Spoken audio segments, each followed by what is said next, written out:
That girl is dead.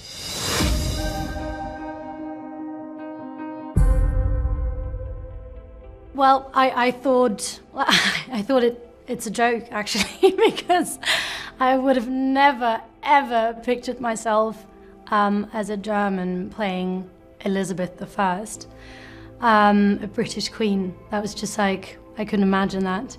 So, yes, I tried. I had one first audition, then I had a live audition. That was the worst live audition I've ever made. And I thought, okay, that's it.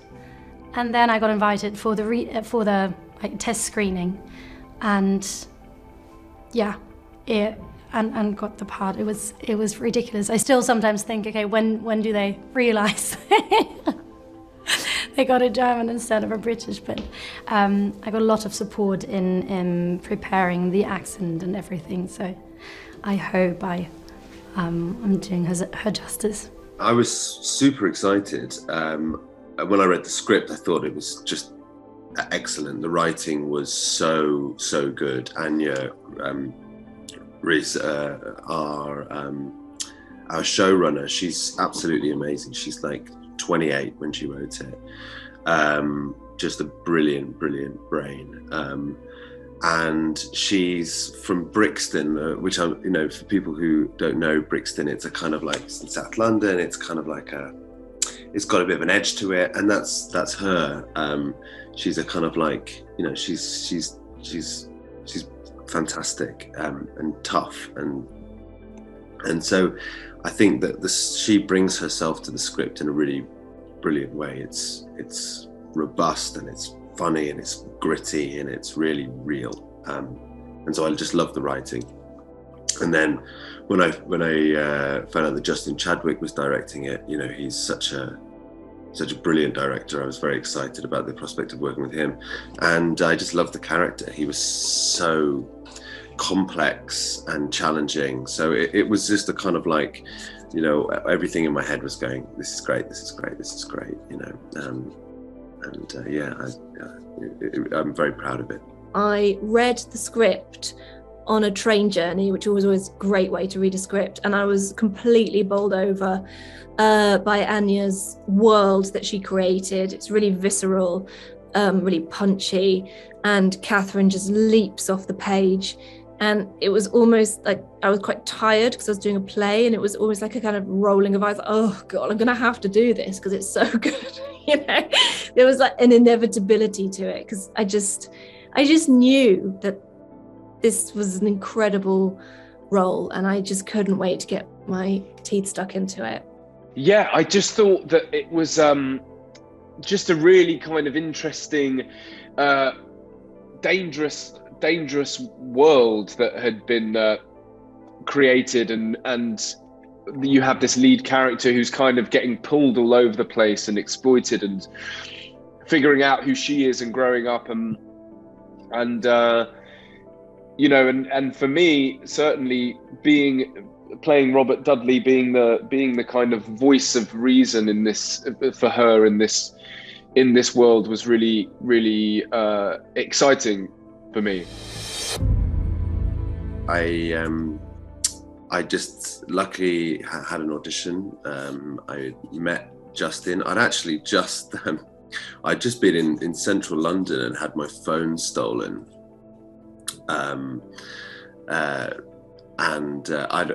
kind of like, I'd always thought I was quite street savvy, but I definitely wasn't. And so I was really pissed off when I went into the audition, and I kind of sat down, and I was, and I'd met Justin for the first time, and I just kind of like ranted at them about the fact I just had my phone stolen, which I think nearly meant I didn't get the job, because they were like, who is this guy coming in here? But luckily I managed to calm myself down a bit and do the audition, and I very luckily got it. And I think I was maybe one of the first people cast, and I was very privileged to be able to read with the Elizabeths who came in for their final round. So I screen tested the Elizabeths, and as soon as Alicia came in and auditioned, everyone knew that she was the one. So it was quite an honour to be on that side as well. This was unusually a straight offer, so I was just doubly intrigued, because I think they just, you'll have to ask them, but I felt like it was quite a good fit as well when I read it. Actually, I knew about the script because some friends of mine had been reading it for parts as well, and they had separately said to me, "Have you gone up for Catherine?" And I was like, "No, I've not even seen it." So I'd kind of other people had thought, "You should definitely go in for Catherine." And I just thought I just wasn't on someone's list. And then out of the blue, this offer came. So I was really thrilled. Yeah. It was, you know what? It was, obviously we had COVID, right? So we had these kind of, however long of, I first got the script in maybe 6 months into COVID. Oh no, maybe it was less than that actually. But it certainly didn't feel like we were anywhere near being in a world where we could shoot anything yet. So in that sense, it didn't feel like a tangible thing. It didn't feel like something that was real. So I just kind of did the tape and didn't really think about it and did the best that I could. And it came back around and they wanted me to read with Alicia. But because of COVID restrictions, we couldn't do it. So we had to wait until they were lifted. And then I had to do all these COVID tests before I could go and read with her. And then it went quiet for a few months and they wanted me to read with her again. And then finally I got the job. But it was a really long kind of process, a good kind of 7 months of waiting to see what was going to happen, maybe 6 months, yeah. I was incredibly lucky because I always feel very, very honoured when I'm allowed to learn certain skills for a part. And with this one, they literally gave me half a drama school education. I was allowed to work on my accent for, in preparation, half a year. And then throughout the series, I continued that as well. I was allowed to learn horse riding, calligraphy, playing the virginals, which is like the old piano. What else? Ancient Greek, dancing, her favorite dance. For me, it was heaven, because I think that was the best research I could have done as well, because that's what her life must have looked like being educated or schooled all day, and if not that, then outside in the woods and on a horse. And that's basically what my life looked like. So I couldn't take that much from the books because there isn't that much about her early years, but I was allowed to live her life a little, at least. And I found some letters and some poems she wrote herself, and someone put them all in a book and kind of like translated them so you could actually read them. And that was great because I always try to find an emotion and a feeling rather than just reading in the books and having dates, and that's always kind of like a bit too distant for me. I feel like if I delved too much into that, then I would have felt that pressure. So I tried to stay away from. Well, I did stay away from kind of any other, films or anything where he appears, because I feel like that would have kind of created a pressure within me. But I think it's just about kind of reading whatever you can get hold of. I mean, it's an earlier period of his life, and then the rest is just kind of script work and just trying to understand, what we're trying to say and what I want to say with this thing. So it's just really exciting, and sometimes you expect a period piece to be quite restrictive, and this felt like a really, that we were going in a direction that was super freeing, and there wasn't these restrictions or rules that we had to live by, as actors, which was really exciting. There were lots of costume fittings that I had to travel to and from for, and they were really instrumental in building the character. And there were moments during those costume fittings where I asked to go and look at the set before anyone else. I was like, can I just go and have a wander around? So I just kind of absorbed the sets and got to know the space. I read a biography of hers that I thought was really, really, it was great. I didn't quite realize that she'd been married so many times before in loveless marriages. And then, of course, to Henry VIII, in which she had no choice but to be married to him. So I was like, she's been through hell, really, been passed around like a piece of meat. And I just thought she's just the most incredible woman for having come through that. And I also put together a playlist that I loved to try and get into character to and from work. And it was really like punchy music. It was like some incredible female rappers. I don't know if you've heard of Little Sims. Oh, she's so good. And just like stuff that you would never put to a Tudor character like Catherine Parr, but I felt like the opposite really worked really well. So it gave me a lot of swagger and confidence that I felt Catherine would have at that time. She's Queen of England. She's been released from a terrible marriage, and she's got the opportunity to marry the love of her life, you know, so she's got it all to play for, and she feels like this is the beginning. So the preparation was a lot of reading, a lot of historical reading. I watched, you know, a lot of stuff,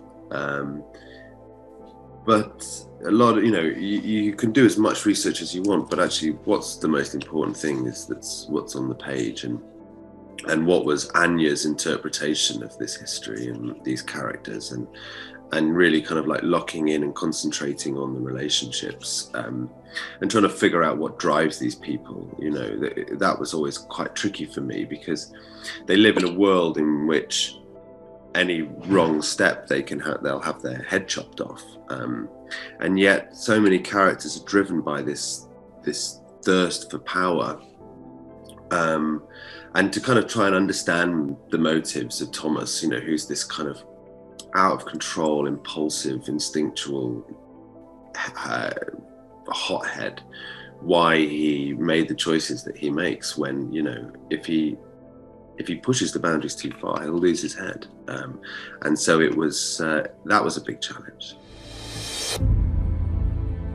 Well, yeah, you're doing it. Like the more you get into it, the more you become her and think like her, and the more you lose the distance between your life and her life, in a way. But I think the whole world they created, it was all lit by candles. The dress, the way we were dressed was like 100% accurate. I had my hair colored instead of wearing a wig. So all of that was just so realistic that it obviously helps you a lot to dive into that world. But yeah, I think at some point we talked about a scene that was yet to be written, and I started arguing in a completely nonsense, I don't know, way that was so Elizabeth's point of view that everyone around me was like, why would you say that? And I was like, I don't care what the audience thinks. I think that's what she thinks, and that's what I...